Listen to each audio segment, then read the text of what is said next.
दो वृत्तों की त्रिज्याएं क्रमशः 19 सेमी और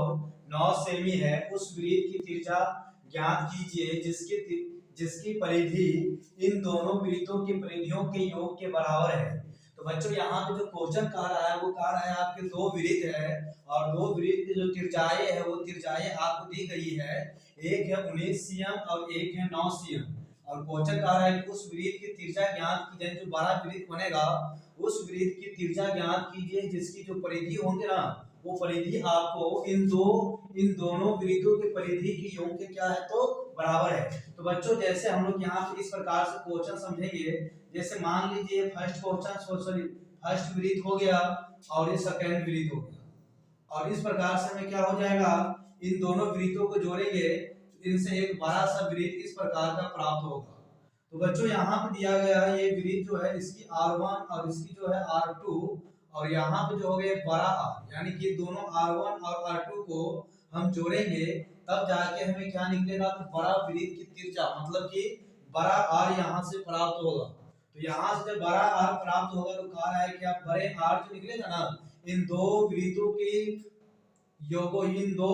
के परिधियों का जो योग होगा उनसे जो संबंधित उनका जो बड़ा वृत्त की जो त्रिज्या होंगे ना वो त्रिज्या कहता है ज्ञात कीजिए।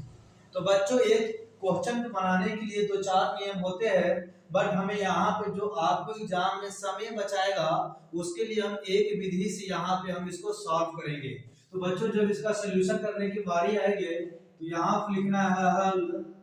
और हल लिखने के बाद क्वेश्चन में दो त्रिज्या दी गई है, एक है 19 सीएम और एक है 9 सीएम। तो बच्चों यहाँ पे छोटा हो गया आपका 9 सीएम और बड़ा हो गया आपका 19 सीएम। तो छोटा जो 9 सीएम है ये हो गया, यहाँ पे लिख लेना हल, और हल लिखने के बाद लिखेंगे हम लोग दिया है कि लिखने के बाद एक हो गया R1 और एक हो गया R2। यहाँ पे लिख लेंगे R1 बराबर हो गया 9 सेमी तथा R2 बराबर हो गया आपका 19 सेमी।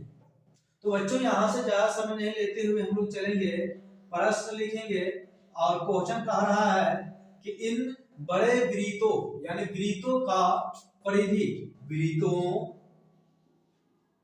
की परिधि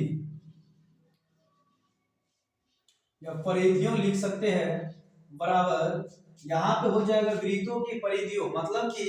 पहला वृत्त और दूसरा वृत्त क्या होगा योग होगा। तो यहाँ पे लिख सकते हैं हम लोग पहले वृत्त की परिधि,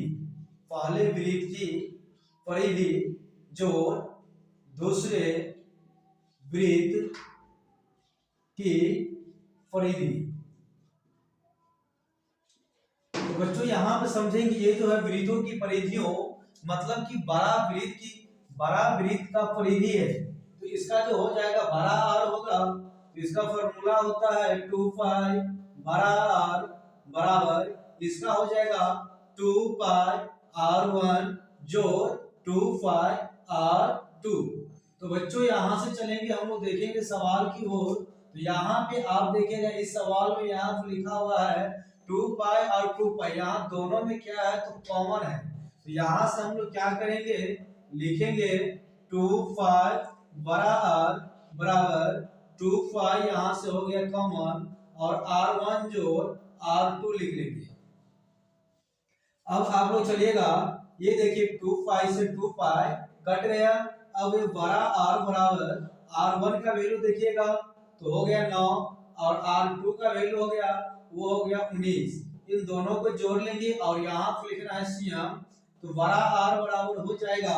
19 और 9 को जोड़ेंगे तो हो जाएगा 28। तो इनकी जो त्रिज्या होंगे बड़े वृत्त की जो त्रिज्या होंगे वो हो जाएगा आपका 28 सीएम।